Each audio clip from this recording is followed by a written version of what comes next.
And right here we have our sofrito from the last video. If you want to know how to make this, it's in our last video. You can go on my channel, look it up. I have a short on how to make it too. It's quick, it's easy, and you can freeze it and save it for later. Now, what we're going to be using it for is because we're going to be brining our meat, and this is going to help us skip a step. We don't have to caramelize anything. We don't have to brown any vegetables.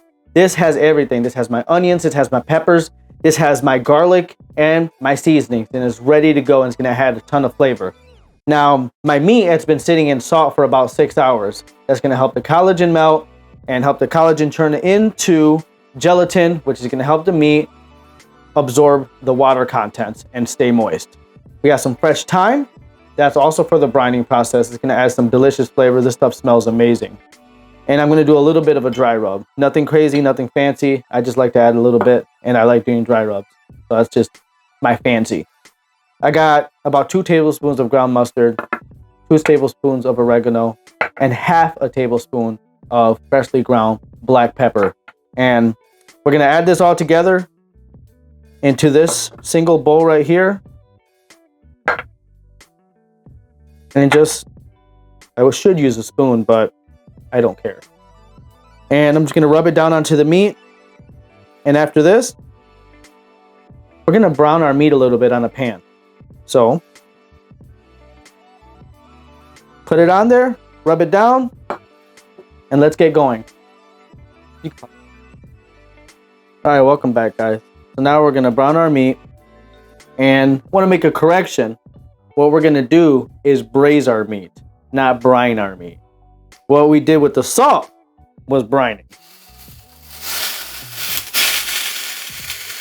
So we're going to brown each side, give it a good sear, and then take it to the Dutch oven to braise.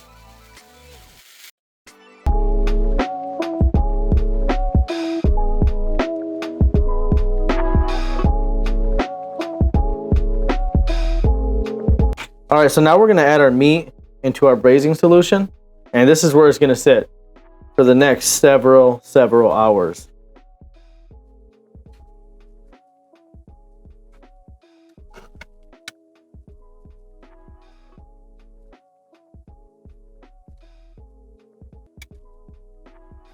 And there we go. It'll be sitting there for a very long time.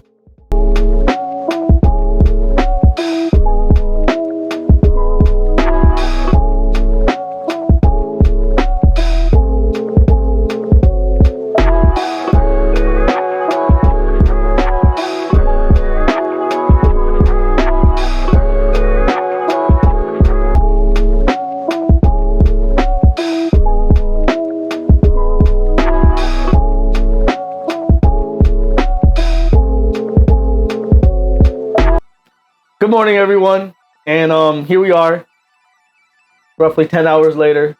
Meat's done. As you saw, it fell apart in the last section. It's delicious. It's ready to go. I ended up putting tin foil on top of my meat, aluminum foil, because my meat was too big for my Dutch oven, unfortunately. So my lid was useless. It rendered it useless. So think about that when you do buy your meat. I didn't. I bought a big piece of meat because I wanted it. That's what I do. I normally do a different process, and I wanted to try this, and it ended up being really good. So I don't usually cook it with the Dutch oven. I'm glad you joined me for my first time doing this, and it was great, and I hope you enjoyed it and try it out with your family. That's my baby, my newborn. My kids are awake right now. You can put this on rice, you can put this on a sandwich, you can put this on a taco. There's so much you could do with this, and you can save it for later. This stuff sits well. And I hope you enjoyed this video. Hope you enjoyed the recipe. And join me next time where we'll be taking a break from Puerto Rican recipes.